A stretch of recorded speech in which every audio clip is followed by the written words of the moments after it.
नमस्कार। लर्निंग मंत्रा के अभ्यास सीरीज़ में आपका स्वागत है। इतिहास अभ्यास सीरीज़ में हमारा आज का पहला प्रश्न है 14वीं सदी ईसा पूर्व का एक अभिलेख जिसमें वैदिक देवताओं का वर्णन है प्राप्त हुआ है कहाँ से। तो सही जवाब होगा आपका विकल्प संख्या बी यानी बोगजकोई से। हम आपको बता दें एशिया माइनर स्थित बोगजकोई से 14वीं शताब्दी ईसा पूर्व के कुछ ऐसे अभिलेख मिले जिनमें ऐसे राजाओं का उल्लेख आया है जिनके नाम आर्यों जैसे थे और जो संधियों के साक्षी तथा रक्षा के लिए इंद्र, मित्र, वरुण एवं नासत्य देवताओं का आह्वान करते वर्णित हैं। क्वेश्चन नंबर 2 में है सूची 1 और 2 को सूचियों के साथ मैच करवाना है।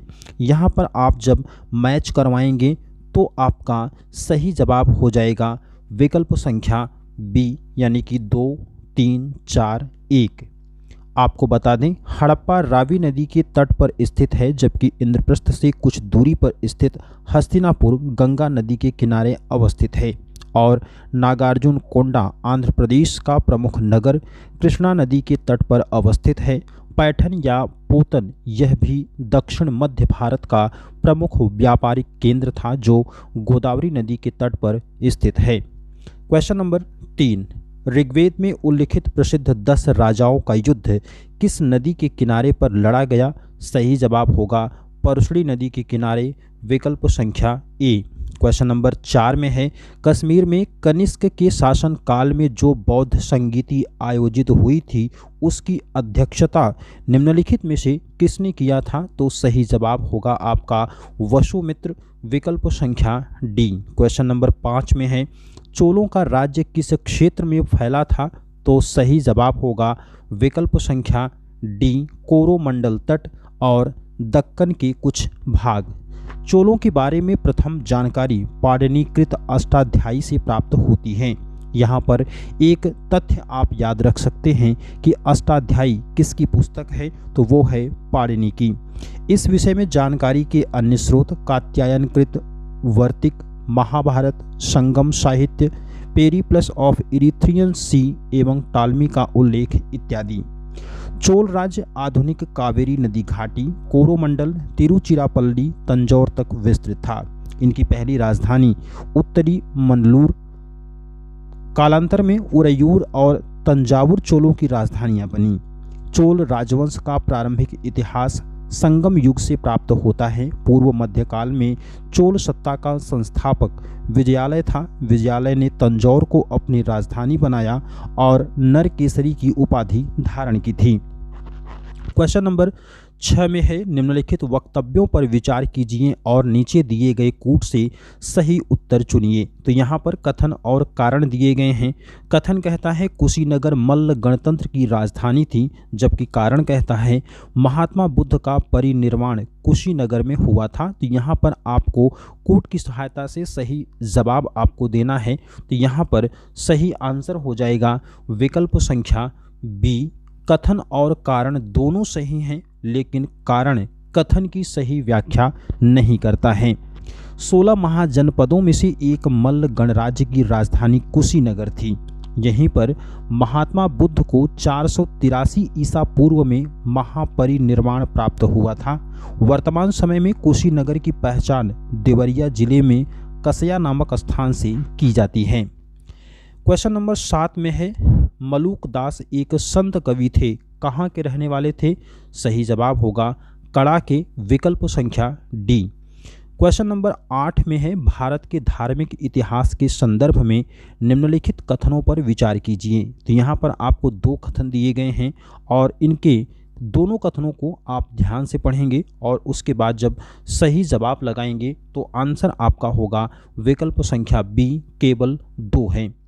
सौतांत्रिक एवं सम्मितीय बौद्ध मत के संप्रदाय हैं। बौद्ध मत के दूसरे मुख्य पिटक सुत्त पिटक पर आधारित होने के कारण इस मत को सौत्रांतिक कहा जाता है। सर्वास्तिवादियों के अनुसार आंतरिक जगत और बाह्य जगत दोनों की सत्ता वास्तविक हैं। उनकी मान्यता थी कि फिनोमिना के अवयव पूर्णतः क्षणिक नहीं हैं बल्कि अव्यक्त रूप से सदैव विद्यमान रहते हैं। क्वेश्चन नंबर 9 में है पुरी में रथ यात्रा किसके सम्मान में निकाली जाती है? तो सही जवाब इसका होगा विकल्प संख्या सी, भगवान जगन्नाथ। क्वेश्चन नंबर 10 में है, निम्नलिखित में से कौन गुप्त काल में अपने आयुर्विज्ञान विषयक रचना के लिए जाना जाता है? तो सही जवाब होगा सुश्रुत, विकल्प संख्या डी। क्वेश्चन नंबर 11 में है, कर्म का सिद्धांत किससे संबंधित है? तो कर्म का सिद्धांत जो है वो विकल्प संख्या बी यानी कि मीमांसा से संबंधित है। हम आपको बता दें कि वेद के दो भाग होते हैं, कर्मकांड और ज्ञानकांड। ब्राह्मण ग्रंथों में वैदिक कर्मकांडों का विशिष्ट वर्णन मिलता है और उपनिषदों में ज्ञान कांड का प्रतिपादन है। मीमांसा, जिसे पूर्व मीमांसा भी कहा जाता है, इसका उद्देश्य वैदिक कर्मकांडों के संबंध में निर्णय देता है और उनकी दार्शनिक महत्ता का प्रतिपादन भी करता है। यह मत वेद को अपौरुषेय और नित्य मानता है। उपनिषद तथा वेदांत उत्तर मीमांसा कहे जाते हैं क्योंकि इनमें कर्मकांडों के स्थान पर ज्ञान विवेचन मिलता है। पूर्व मीमांसा के प्रणेता जैमिनी हैं, जिनका ग्रंथ मीमांसा सूत्र इस दर्शन का सूत्र है। क्वेश्चन नंबर 12 में है, हड़प्पा का उत्खनन करने वाला प्रथम पुरातत्वविद जो इसके महत्व को नहीं समझ पाया था कौन था? तो सही जवाब होगा ए, कनिंघम, विकल्प संख्या ए। क्वेश्चन नंबर 12 में अगर हम लोग व्याख्या देखें तो हड़प्पा सभ्यता के संबंध में प्रारंभिक जानकारी जो है वो 1826 ईस्वी में चार्ल्स मैसन ने दिया था, जबकि उन्होंने हड़प्पा के टीले का उल्लेख किया था। भारत में पुरातत्व के जनक माने जाने वाले जनरल ए कनिंघम ने 1853 और 1873 में 2 बार हड़प्पा का सर्वेक्षण कराया था। सर मार्शल के पुरातत्व सर्वेक्षण विभाग के महानिदेशकत्व काल में राय बहादुर दयाराम साहनी ने 1921 में हड़प्पा का अन्वेषण किया था। क्वेश्चन नंबर 13 में है, मौर्य काल में सीता से तात्पर्य क्या था? तो मौर्य काल में सीता का मतलब होता है राजकीय भूमि से प्राप्त आय। सही जवाब होगा विकल्प संख्या सी। मौर्य वंश का संस्थापक चंद्रगुप्त मौर्य था। इस समय सरकारी भूमि को सीता कहा जाता था। बगैर वर्षा के अच्छी खेती होने वाली भूमि को अदेव मातृक कहा जाता था और आय के संग्रहकर्ता को समाहर्ता कहते थे। क्वेश्चन नंबर 14 में है, तीर्थंकर शब्द किससे संबंधित है? तो तीर्थंकर शब्द का संबंध जैन धर्म से है। क्वेश्चन नंबर 15 में है, निम्नलिखित में से किस गुप्त शासक ने सर्वप्रथम सिक्के जारी किए थे? तो चंद्रगुप्त प्रथम ने, विकल्प संख्या ए सही होगा। क्वेश्चन नंबर 16 में है, अनेकांतवाद निम्नलिखित में से किसका क्रोध सिद्धांत एवं दर्शन है?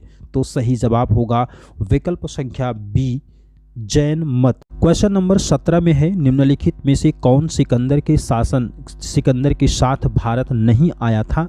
तो सही जवाब होगा विकल्प संख्या सी, डाइमेकस।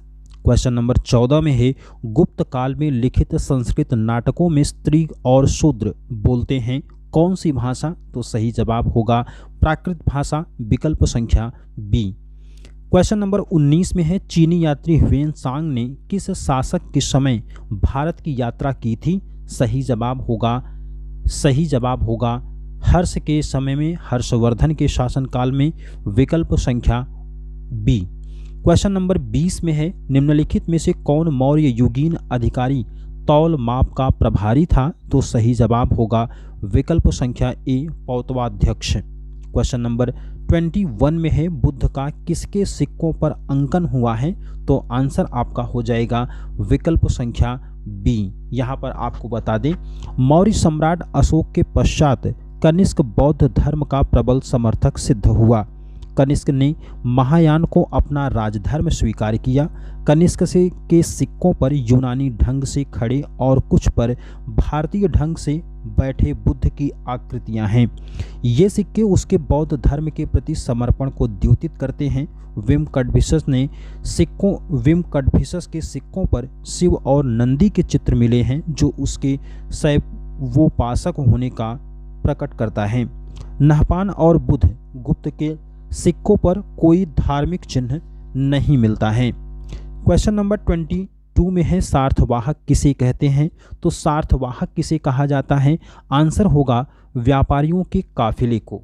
आपको बता दें कि प्राचीन काल में रास्ता दुर्गम होने के कारण व्यापार करना काफ़ी कठिन होता था। ऐसे में व्यापारी सार्थवाहक के रूप में व्यापार करते थे, जो एक प्रकार के व्यापारियों का काफिला होता था जिसमें विभिन्न श्रेणियों के लोग रहते थे। वस्तुतः सार्थ व्यापारियों का समूह था और सार्थवाह व्यापारिक प्रधान। क्वेश्चन नंबर 23 में है, कान्यकुब्ज किस भारतीय शहर का प्राचीन नाम है? तो कान्यकुब्ज किसका नाम है? तो सही जवाब होगा कन्नौज का। विकल्प संख्या यहाँ पर सी सही हो जाएगा। कान्यकुब्ज गंगा नदी के किनारे स्थित कन्नौज का प्राचीन नाम है। कान्यकुब्ज का प्राचीन नाम महोदय था। वर्तमान में कन्नौज के रूप में विकसित यह शहर गुलाब जल, इत्र, तंबाकू और अपनी सुगंधित वस्तुओं के व्यापार के लिए सुप्रसिद्ध है। क्वेश्चन नंबर 24, गुर्जर प्रतिहार वंश की स्थापना किसने किया था? गुर्जर प्रतिहार वंश की स्थापना नागभट्ट ने किया था। विकल्प संख्या ए सही होगा। 8वीं शताब्दी में नागभट्ट प्रथम ने मालवा में गुर्जर प्रतिहार वंश की स्थापना की थी और देवराज, वत्सराज व नागभट्ट द्वितीय इस वंश के अन्य प्रसिद्ध शासक हुए। मिहिर भोज प्रतिहार वंश का सर्वाधिक प्रतापी और शक्तिशाली सम्राट था। क्वेश्चन नंबर 25 में है, अंकोर वाट का मंदिर कहाँ पर है? तो अंकोर वाट का मंदिर कंबोडिया में है। विकल्प संख्या सी। क्वेश्चन नंबर 26 में है, निम्नलिखित में से कौन चोल प्रशासन की विशेषता थी? तो चोल प्रशासन की विशेषता के तौर पर ग्राम प्रशासन की स्वायत्तता को देखा जा सकता है। विकल्प बी। क्वेश्चन नंबर 27 में है, सांख्य दर्शन का प्रतिपादक किसने किया था? तो सांख्य दर्शन का प्रतिपादन किया था कपिल ने। विकल्प संख्या सी सही होगा। क्वेश्चन नंबर 28 में है, वैदिक नदी कुबा का स्थान कहाँ निर्धारित होना चाहिए? तो कुबा का स्थान अफगानिस्तान में निर्धारित होना चाहिए। विकल्प यहाँ पर आपका ए सही होगा।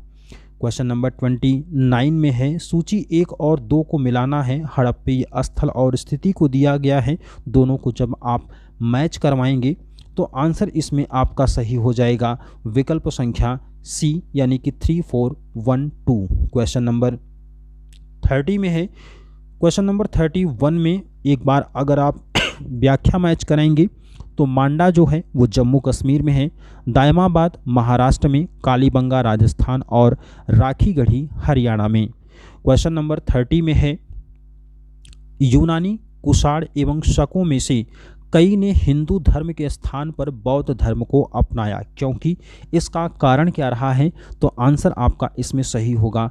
विकल्प संख्या सी वाला, जाति प्रथा से अभिभूत हिंदू धर्म की ओर वे आकर्षित नहीं हुए थे। क्वेश्चन नंबर 31 में है, सत्यमेव जयते शब्द किस उपनिषद से लिए गए हैं? तो ये मुंडको उपनिषद से लिया गया है। आंसर आपका इसमें ए सही हो जाएगा। क्वेश्चन नंबर 32 में है, आजीवक संप्रदाय के संस्थापक कौन हैं? तो आजीवक संप्रदाय के संस्थापक हैं मक्खली गोशाला। विकल्प संख्या सी। क्वेश्चन नंबर 33 में है, बुद्ध का जन्म कहाँ हुआ था? तो बुद्ध का जन्म लुम्बिनी में हुआ था। विकल्प संख्या बी सही होगा। क्वेश्चन नंबर 34 में है, गुप्त शासकों द्वारा जारी किए गए चांदी के सिक्के क्या कहलाते थे? तो गुप्तों के द्वारा जारी किए गए चांदी के सिक्के जो हैं वो रूपक कहलाते थे। आंसर यहाँ पर ए सही होगा। क्वेश्चन नंबर 35 में है, नयनार कौन थे? तो नयनार जो हैं वो नयनार जो हैं वो शैव हुआ करते थे। तो आंसर इसमें आपका ए सही हो जाएगा। क्वेश्चन नंबर 36 में है, भारतीय उपमहाद्वीप में कृषि के प्राचीनतम साक्ष्य कहाँ से मिलते हैं? तो वो मेहरगढ़ से मिलते हैं। आंसर यहाँ पर आपका सी सही हो जाएगा।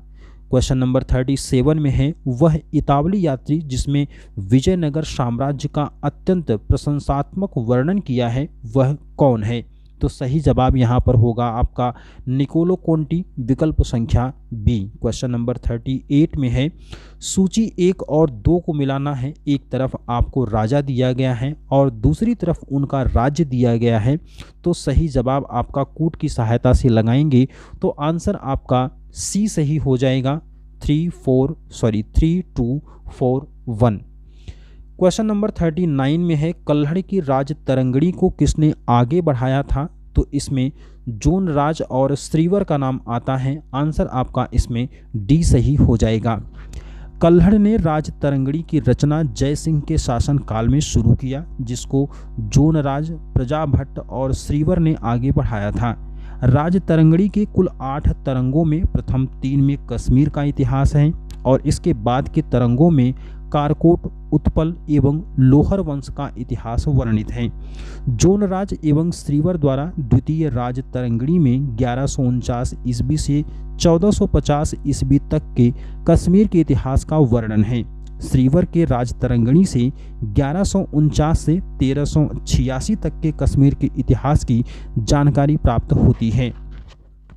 क्वेश्चन नंबर 40 में है, ब्राह्मी लिपि को सर्वप्रथम किसने पढ़ा था? तो ब्राह्मी लिपि को सबसे पहले जेम्स प्रिंसेप ने पढ़ा था। आंसर आपका डी सही होगा। क्वेश्चन नंबर 41 में है, कृषि को समुन्नत करने के लिए नहर खुदवाने के संदर्भ में 13वीं शताब्दी का निम्नलिखित में पहला शासक होने का श्रेय किसे दिया जाता है? तो आंसर आपका होगा गयासुद्दीन तुगलक, विकल्प संख्या सी। क्वेश्चन नंबर 42 में है, इतिहासकार बदायूनी ने किसकी मृत्यु पर कहा था कि सुल्तान को अपनी प्रजा से और प्रजा को सुल्तान से मुक्ति मिल गई? तो ये कहा था मोहम्मद बिन तुगलक के बारे में। विकल्प यहाँ पर आपका डी सही हो जाएगा। 1351 में सिंध यानी थट्टा के विद्रोह को दबाते हुए सुल्तान मोहम्मद बिन तुगलक की वृद्धावस्था में मृत्यु हो गई।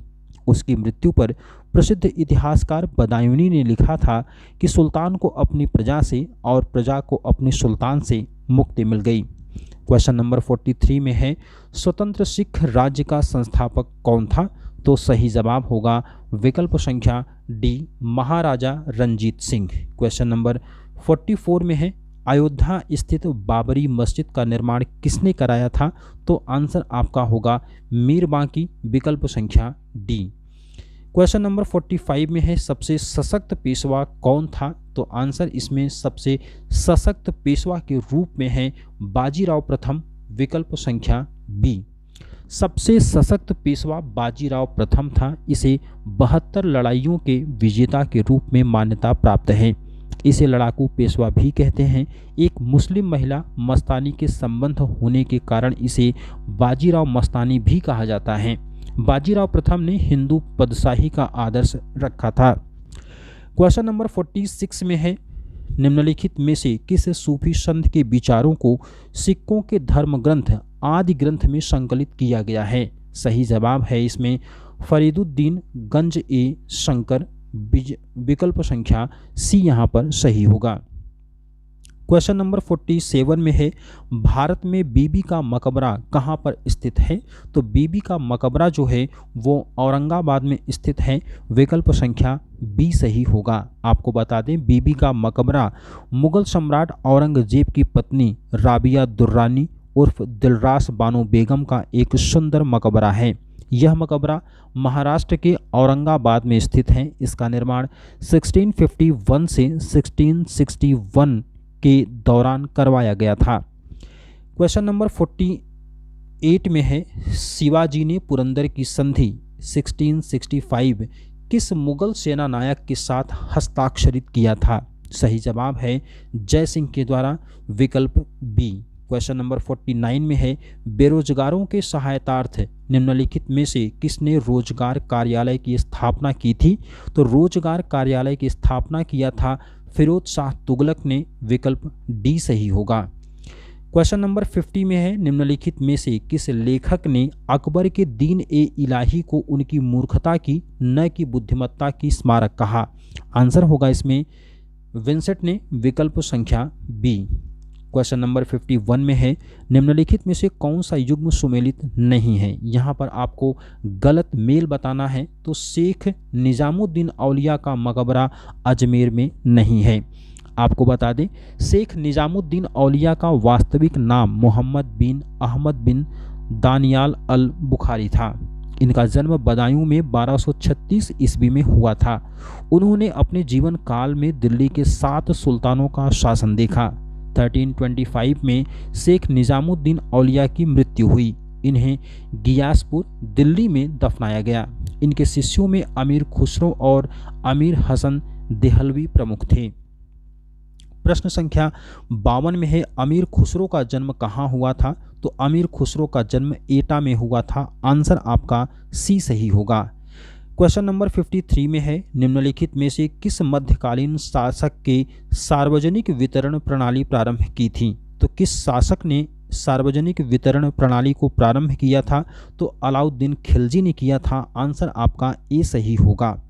आपको बता दें कि अलाउद्दीन मध्यकाल का पहला सुल्तान था जिसने राशनिंग व्यवस्था अथवा सार्वजनिक वितरण प्रणाली को प्रारंभ किया था। उसने कीमतों पर नियंत्रण करने के लिए मलिक काफूर को शाहना या बाजार अधीक्षक नियुक्त किया था, जिसके नेतृत्व में बाजार की कीमतें निश्चित की गईं और उस मूल्य पर व्यापारी अपना माल बेचने के लिए मजबूर थे। क्वेश्चन नंबर 54 में है, किस मध्यकालीन भारतीय शासक ने पट्टा एवं कबूलियत की व्यवस्था प्रारंभ किया था? तो पट्टा और कबूलियत की व्यवस्था प्रारंभ किया था शेर शाह ने। आंसर आपका इसमें सी सही हो जाएगा। शेर शाह ने पट्टा एवं कबूलियत की व्यवस्था प्रारंभ किया। प्रत्येक किसान को सरकार की ओर से एक पट्टा दिया जाता था जिसमें उसके जमीन का क्षेत्रफल एवं दूसरी बातों के अलावा लगान का जिक्र रहता था। इसके बदले में किसान राज्य को लिखकर एक कबूलियत देता था जिसके द्वारा वह लगान चुकाने की प्रतिज्ञा करता था। क्वेश्चन नंबर 55 में है, निम्नलिखित में से किसको जिंदा पीर के नाम से जाना जाता है? तो जिंदा पीर के नाम से औरंगजेब को जानते हैं। आंसर आपका इसमें डी सही होगा। क्वेश्चन नंबर 56 में है, मुगलों एवं मेवाड़ के राजा के मध्य चित्तौड़ की संधि किस शासक के शासन में हस्ताक्षरित हुई थी? आंसर आपका होगा जहांगीर के शासन में। विकल्प संख्या बी। क्वेश्चन नंबर 57 में है, अकबरनामा किसने लिखा था? तो अकबरनामा को लिखा था अबुल फजल ने। विकल्प यहाँ पर डी आपका सही होगा। क्वेश्चन नंबर 58 में है, शेख निजामुद्दीन औलिया किसके शिष्य थे? तो शेख निजामुद्दीन औलिया किसके शिष्य हैं? तो आंसर आपका हो जाएगा इसमें बाबा फरीद के। विकल्प सी। क्वेश्चन नंबर 59 में है, निम्नलिखित में से किसने दिल्ली में खगोलीय वेधशाला जिसे जंतर मंतर कहते हैं बनवाया था? तो जंतर मंतर को बनवाने वाला जो शासक है वो है जय सिंह द्वितीय। विकल्प यहाँ पर डी सही होगा। क्वेश्चन नंबर 60 में है, खालसा की स्थापना किसने किया था? तो खालसा की स्थापना किया था गोविंद सिंह ने। आंसर आपका सी होगा। क्वेश्चन नंबर 61 में है, मध्यकालीन भारत में मनसबदारी प्रथा खास तौर पर इसलिए चालू की गई थी ताकि किस वजह से चालू किया गया था? तो वो साफ सुथरा प्रशासन लागू हो सके, इस व्यवस्था को अपनाने के लिए। आंसर यहाँ पर आपका डी सही होगा। क्वेश्चन नंबर 62 में है, निम्नलिखित में से कौन सा युग्म सही सुमेलित है? तो सही सुमेलित युग्म अगर देखें तो गुरु अर्जुन देव आदि ग्रंथ, ये आपका सही विकल्प होगा। आपको बता दें, महान सिख गुरु अर्जुन देव ने आदि ग्रंथ की रचना 1604 ईस्वी में किया था। इसमें इन्होंने 5 सिख गुरुओं, 18 हिंदू भक्तों तथा कबीर, नामदेव जैसे विद्वानों के उपदेशों आदि को भी संकलित किया था। क्वेश्चन नंबर 63 में है, कथन कहता है अलाउद्दीन खिलजी ने दिल्ली में मूल्य नियंत्रण लागू किया था, जबकि कारण कहता है वह दिल्ली में अपने राजभवन के निर्माण में लगे हुए कारीगरों को कम वेतन देना चाहता था। सही जवाब इसमें हो जाएगा विकल्प संख्या सी। ए सही है लेकिन आर गलत है। क्वेश्चन नंबर 64 में है, किस मुगल सेनापति के साथ शिवाजी ने 1665 ईस्वी में पुरंदर की संधि पर हस्ताक्षर किए थे? तो पुरंदर की संधि पर हस्ताक्षर किए थे जय सिंह के साथ। विकल्प आपका बी सही होगा। क्वेश्चन नंबर 65 में है, जिस सूफी संत की मान्यता थी कि भक्ति संगीत ईश्वर के निकट पहुंचने का एक साधन है, वो कौन था? तो मोइनुद्दीन चिश्ती। विकल्प संख्या ए। क्वेश्चन नंबर 66 में है, अकाल तख्त किसके द्वारा बनवाया गया था? तो अकाल तख्त बनवाया गया था गुरु हरगोबिंद ने बनाया था। आंसर आपका सी सही होगा। क्वेश्चन नंबर 67 में है, आगरा शहर का संस्थापक कौन था? तो आगरा शहर की स्थापना किया था सिकंदर लोदी, विकल्प डी। क्वेश्चन नंबर 68 में है यादव शासकों की राजधानी क्या थी? तो यादव शासकों की राजधानी थी देवगिरी, विकल्प संख्या डी। क्वेश्चन नंबर 69 में कथन और कारण दिए गए हैं। कथन और कारण के आधार पर आपको सही विकल्प का चयन करना है। आंसर आपका इसमें ए सही होगा। कथन और कारण दोनों सही हैं और कारण कथन की सही व्याख्या भी करता है। क्वेश्चन नंबर 70 में है अकबर जब सम्राट बना उस समय उसकी उम्र कितनी थी? तो उस समय वो 13 साल का था। आंसर आपका डी सही होगा। क्वेश्चन नंबर 71 में है 16वीं शताब्दी में दिल्ली का लाल किला किस शासक का निवास स्थान बना था?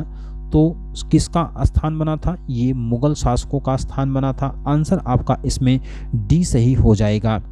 हम आपको बता दें कि दिल्ली के लाल किले का निर्माण 1648 में 5वें मुगल बादशाह शाहजहां ने अपने महल यानी निवास के रूप में किया था। लाल पत्थरों से बना होने के कारण उसका नाम लाल किला पड़ा। यह मुगल सम्राटों का निवास स्थल था। क्वेश्चन नंबर 72 में है बाबर ने 1528 ईस्वी में चंदावर में किसको पराजित किया था? सही जवाब होगा मेदिनी राय को, विकल्प संख्या डी। क्वेश्चन नंबर 73 में है पुर्तगालियों ने भारत में निम्नलिखित में से किस स्थान पर प्रथम दुर्ग का निर्माण किया था? तो प्रथम दुर्ग का निर्माण किया था कहाँ पर? कोचीन में। आंसर यहाँ पर आपका सी सही हो जाएगा। हम आपको बता दें कि वास्को डी गामा 1502 ईस्वी में दूसरी बार भारत आया। पूर्वी जगत के काली मिर्च और मसालों के व्यापार पर एकाधिकार प्राप्त करने के उद्देश्य से पुर्तगालियों ने 1503 ईस्वी में कोचीन यानी कि भारत में अपने पहले दुर्ग की स्थापना किया था। क्वेश्चन नंबर 74 में है निम्नलिखित में से किस मुगल सम्राट ने हिंदी संगीत की रचना की थी? तो हिंदी संगीत की रचना किया था जहांगीर ने। आंसर सी सही होगा। क्वेश्चन नंबर 75 में है हम्पी में स्मारकों का निर्माण किसके द्वारा किया गया था? तो सही जवाब होगा हरिहर और बुक्का के द्वारा, विकल्प ए। क्वेश्चन नंबर 76 में आपको सूचियों से मैच करवाना है। मैच करवाने के बाद आपका आंसर सही होगा, विकल्प संख्या डी। क्वेश्चन नंबर 77 में है किसके समय में मराठा राजा नाचीज हो गया और पेशवा वास्तविक शासक? तो यहाँ पर सही जवाब होगा आपका विकल्प संख्या सी, बालाजी राव। यहाँ पर हम आपको बता दें कि बालाजी बाजीराव 1740 से 1761 ईस्वी तक नाना साहब के नाम से भी प्रसिद्ध था। इसके समय में मराठा राजा नाम मात्र हो गया और वास्तविक शक्ति पेशवा के हाथों में आ गई। आपको बता दें कि 1750 में संगोला की संधि के द्वारा मराठा छत्रपति केवल नाम मात्र के राजा रह गए। मराठा संगठन का वास्तविक नेता पेशवा वंशानुगत बन गया और मराठा राजनीति का केंद्र अब पूना हो गया। क्वेश्चन नंबर 78 में है भक्ति आंदोलन के निम्नलिखित नायकों में से कौन इस्लाम से प्रभावित था? सही जवाब होगा नामदेव, विकल्प संख्या सी। क्वेश्चन नंबर 79 में है सूची 1 और 2 को मैच करना है। आंसर आपका इसमें सही हो जाएगा, विकल्प संख्या बी 2 3 4 1। एकता प्रणाली दिल्ली के सुल्तानों में प्रचलित थी। जागीर प्रणाली मुगलों के काल में, अमरम विजयनगर साम्राज्य में और मोकस मराठे सरदारों के समय में लागू थी। क्वेश्चन नंबर 80 में है निम्नलिखित में से किस मुगल बादशाह का 2 बार राज्याभिषेक हुआ? तो 2 बार राज्याभिषेक हुआ था औरंगजेब का, विकल्प डी। क्वेश्चन नंबर 81 में है 1857 की क्रांति के निम्नलिखित नेताओं में से किसका वास्तविक नाम रामचंद्र पांडुरंग था? सही जवाब होगा तात्या टोपे का, विकल्प संख्या सी। 1857 की क्रांति के नेता तात्या टोपे थे जिनका वास्तविक नाम रामचंद्र पांडुरंग था। ग्वालियर के पतन के बाद अप्रैल 1859 में नेपाल चले गए, जहां पर एक जमींदार मित्र मान सिंह के विश्वासघात के कारण पकड़े गए और 18 अप्रैल 1859 को फांसी पर लटका दिए गए। क्वेश्चन नंबर 82 में है राम मोहन राय को राजा की उपाधि किसने दिया था? तो सही जवाब होगा अकबर द्वितीय ने, विकल्प संख्या बी। क्वेश्चन नंबर 83 में है लॉर्ड डलहौजी की विलय नीति का प्रथम शिकार निम्नलिखित में से कौन हुआ था? तो सही जवाब होगा आपका विकल्प संख्या बी 17। लॉर्ड डलहौजी का शासनकाल उसकी विलय नीति के कारण विशेष तौर पर याद किया जाता है। इस नीति के तहत सतारा 1848, जैतपुर और संभल 1849, बघाट 1850, झांसी 1853 और नागपुर 1854 को ब्रिटिश शासन क्षेत्र में मिला दिया गया था। क्वेश्चन नंबर 84 में है, प्रथम महायुद्ध के दौरान कहां पर भारत की एक अनंतिम सरकार बनी थी जिसके प्रेसिडेंट राजा महेंद्र प्रताप थे? विकल्प आपका ए सही होगा, अफगानिस्तान में। क्वेश्चन नंबर 85 में है, निम्नलिखित में से भारत के किस वायसराय की हत्या एक दंडित अपराधी द्वारा उस समय कर दी गई जब वह अंडमान और निकोबार द्वीप समूह के भाषण पर था? सही जवाब होगा विकल्प संख्या सी, लॉर्ड मेयो। आपको बता दें, लॉर्ड मेयो 1869 से 72 तक ये शासन किया। इसकी हत्या अंडमान निकोबार द्वीप समूह के भ्रमण के दौरान एक दंडित अपराधी द्वारा की गई थी। मेयो प्रथम गवर्नर जनरल था जिसकी हत्या उसके कार्यकाल में ही की गई थी। क्वेश्चन नंबर 86 में है, भारत में साइमन कमीशन के बहिष्कार के मुख्य कारण क्या थे? तो सही जवाब होगा विकल्प बी, सभी सदस्य अंग्रेज थे। क्वेश्चन नंबर 87 में सूची 1 और सूची 2 के साथ आपको मैचिंग करना है और सही जवाब हो जाएगा आपका विकल्प संख्या सी, 4132। क्वेश्चन नंबर 88 में है, ब्रह्म समाज किस सिद्धांत पर आधारित है? तो ब्रह्म समाज जो है वो एकेश्वरवाद पर आधारित है। क्वेश्चन नंबर 89 में है, मद्रास के रैयतवाड़ी बंदोबस्त से कौन संबंधित रहा? सही जवाब होगा मुनरो, विकल्प संख्या सी। क्वेश्चन नंबर 90 में है, किस वायसराय की हत्या अंडमान निकोबार द्वीप समूह में जब वे भ्रमण कर रहे थे तब एक दंडित अपराधी द्वारा की गई थी? तो आंसर आपका इसमें लॉर्ड मेयो हो जाएगा। ये एक रिपीट सवाल था। अवध राज्य का ब्रिटिश राज्य में विलय कब हुआ था? तो आंसर आपका हो जाएगा 1856 में, विकल्प संख्या सी। क्वेश्चन नंबर 92 में है, महात्मा ज्योतिबा फुले द्वारा किस संगठन की स्थापना की गई थी? तो इनके द्वारा सत्य शोधक समाज की स्थापना की गई, विकल्प सी होगा।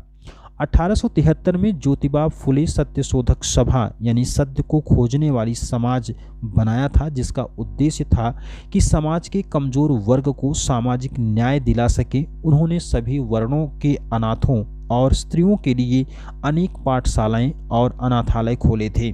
ज्योतिबा फुले के प्रकाशनों में धर्म तृतीय रत्न, पुराणों का भंडाफोड़, इशारा, एक चेतावनी आदि प्रमुख हैं। 1888 में लोग उन्हें महात्मा कहने लगे थे। क्वेश्चन नंबर 93 में है, जिस गवर्नर जनरल ने दास प्रथा को समाप्त किया वह कौन था? सही जवाब होगा विकल्प संख्या सी, लॉर्ड एलेनबरो। क्वेश्चन नंबर 94 में है, निम्नलिखित में से कौन सुमेलित नहीं है? तो यहाँ पर कौन सुमेलित नहीं है? तो आंसर होगा आपका विकल्प संख्या सी, सर जॉन शोर, आंग्ल नेपाल युद्ध। क्वेश्चन नंबर 95 में है, निम्नलिखित युग्मों में कौन सही सुमेलित नहीं है? तो यहाँ पर आपको विद्रोह और उसका समय दिया गया है। आंसर आपका इसमें हो जाएगा विकल्प संख्या डी, अहोम 1828 ईस्वी में। क्वेश्चन नंबर 96 में है, मुस्लिम लीग के लाहौर अधिवेशन जो कि 1940 में हुआ था कि इस अध्यक्षता किसने किया था? तो आंसर आपका होगा मोहम्मद अली जिन्ना, विकल्प सी। क्वेश्चन नंबर 97 में है, भारत का मार्टिन लूथर किसको कहा जाता है? तो आंसर होगा इसमें बी, स्वामी दयानंद सरस्वती को। क्वेश्चन नंबर 98 में है, निम्नलिखित में से कौन सा युग्म सही सुमेलित नहीं है? तो आंसर आपका हो जाएगा विकल्प संख्या डी। क्वेश्चन नंबर 99 में है, इंडिपेंडेंट लीग की स्थापना किसने किया था? तो सही जवाब होगा रास बिहारी बोस, विकल्प संख्या डी। क्वेश्चन नंबर 100 में है, निम्नलिखित में से किसने बंगाल के विभाजन के विरोध में हुए आंदोलन का नेतृत्व किया था? आंसर होगा सुरेंद्र नाथ बनर्जी ने, ए। क्वेश्चन नंबर 101, निम्नलिखित में से किस क्रांतिकारी की फांसी गोरखपुर जेल में हुई थी? आंसर होगा इसका राम प्रसाद बिस्मिल की, विकल्प संख्या ए। क्वेश्चन नंबर 102 में है, वह कौन तिथि थी जब मुस्लिम लीग ने पाकिस्तान दिवस मनाया था? तो सही जवाब होगा विकल्प संख्या डी, 23 मार्च 1943 को।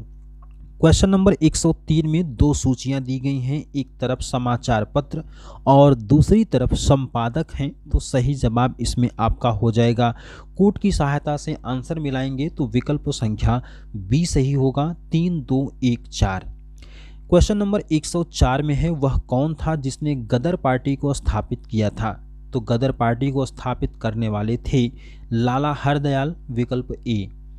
क्वेश्चन नंबर 105, जिया तरंग आंदोलन कहाँ प्रारंभ हुआ था? तो जिया तरंग आंदोलन नागालैंड में हुआ था, आंसर आपका ए सही होगा। क्वेश्चन नंबर 106 में है, कौन भारतीय क्रांति की मां कहलाती हैं?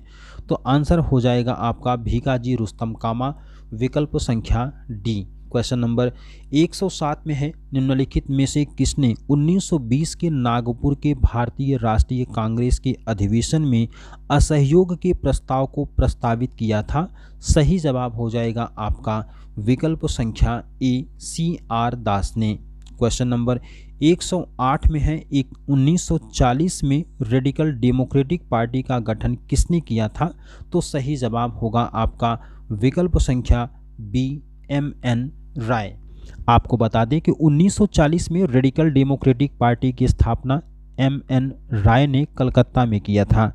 1941 में भारतीय बोल्शेविक लेनिन दल की स्थापना अजीत राय और इंद्रसेन ने कलकत्ता में किया था, और 1942 में क्रांतिकारी समाजवादी दल की स्थापना सत्येंद्र नाथ टैगोर ने कलकत्ता में किया। क्वेश्चन नंबर 109 में है, निम्नलिखित को सुमेलित कीजिए। तो यहाँ पर आपको सुमेलित करना है, आंसर आपका हो जाएगा कूट की सहायता से। जब आप आंसर देंगे तो प्रश्न संख्या 109 में आपका सही जवाब हो जाएगा विकल्प संख्या ए। क्वेश्चन नंबर 110, निम्नलिखित में से वह कौन था जो काकोरी षड्यंत्र कांड में फांसी की सजा से बच गया था? सही जवाब इसमें होगा चंद्रशेखर आजाद, विकल्प संख्या डी। आपको बता दें कि काकोरी षड्यंत्र कांड में फांसी की सजा से चंद्रशेखर आजाद बचे थे और शेष अन्य 3 क्रांतिकारियों अशफाक उल्ला खां, राजेंद्र लाहिड़ी, राम प्रसाद बिस्मिल को फांसी दी गई थी। 1924 में हिंदुस्तान रिपब्लिक एसोसिएशन की स्थापना हुई। इसी संस्था के लोगों ने 1925 में काकोरी षड्यंत्र को अंजाम दिया था। 1928 में हिंदुस्तान रिपब्लिकन एसोसिएशन का नाम चंद्रशेखर आजाद के नेतृत्व में हिंदुस्तान सोशलिस्ट रिपब्लिकन एसोसिएशन कर दिया गया था। क्वेश्चन नंबर 111 में है, 1942 में कांग्रेस की बम्बई अधिवेशन में किसके द्वारा भारत छोड़ो प्रस्ताव प्रस्तावित किया गया था? सही जवाब होगा जवाहरलाल नेहरू द्वारा, विकल्प संख्या ए। क्वेश्चन नंबर 112 में है, माउंटबेटन योजना आधार बनी थी किसके लिए? तो ये बनी थी देश के विभाजन के लिए, विकल्प संख्या सी यहाँ पर सही होगा। क्वेश्चन नंबर 113 में है, निम्नलिखित में से किस एक को लाला लाजपत राय ने अपना राजनीतिक गुरु माना था? सही जवाब होगा मैजिनी को, विकल्प संख्या डी। क्वेश्चन नंबर 114 में है, बारिंद्र घोष निम्नलिखित में से किससे जुड़े हुए थे? सही जवाब होगा अनुशीलन समिति से, विकल्प संख्या बी। क्वेश्चन नंबर 115 में है, निम्नलिखित में से कौन भारतीय राष्ट्रीय कांग्रेस के स्थापना अधिवेशन में उपस्थित नहीं था? सही जवाब होगा सुरेंद्र नाथ बनर्जी, विकल्प संख्या डी। क्वेश्चन नंबर 116 में है, निम्नलिखित में से किस एक आंदोलन के साथ अरुणा आसफ अली जुड़ी थी? सही जवाब होगा भारत छोड़ो आंदोलन से, विकल्प संख्या डी। अरुणा आसफ अली भारत छोड़ो आंदोलन से जुड़ी सक्रिय कार्यकर्ता थी। यह राम मनोहर लोहिया, सुचिता कृपलानी, छोटू भाई पुराणिक, बीजू पटनायक, आरपी गोयन का और अच्युत पटवर्धन के साथ भूमिगत आंदोलन के संचालन में संलग्न थीं। क्वेश्चन नंबर 117 में है, इनमें से कौन उग्र राष्ट्रवाद के उल्लेखनीय नेताओं में से नहीं था? सही जवाब होगा विकल्प संख्या ए गोपाल कृष्ण गोखले। क्वेश्चन नंबर 118 में है 1937 के चुनाव के पश्चात यूपी में गठित मंत्रिमंडल में किसको वित्त विभाग सौंपा गया था? सही जवाब होगा रफ़ी अहमद किदवई को। विकल्प संख्या बी यहाँ पर आपका सही हो जाएगा। हम आपको बता दें कि 1937 में संपन्न प्रांतीय विधानसभा के चुनाव में कांग्रेस पार्टी को 228 में से 134 स्थानों पर विजय प्राप्त हुई। इसके पश्चात प्रधानमंत्री गोविंद बल्लभ पंत और वित्त विभाग रफ़ी अहमद किदवई को प्रदान किया गया था। क्वेश्चन नंबर 119 में है अपनी फांसी से पूर्व निम्नलिखित क्रांतिकारियों में से एक ने पीते हुए दिए गए दूध को अस्वीकार कर दिया और कहा अब मैं केवल अपनी मां का दूध लूंगा। सही जवाब इसमें होगा विकल्प संख्या सी राम प्रसाद बिस्मिल।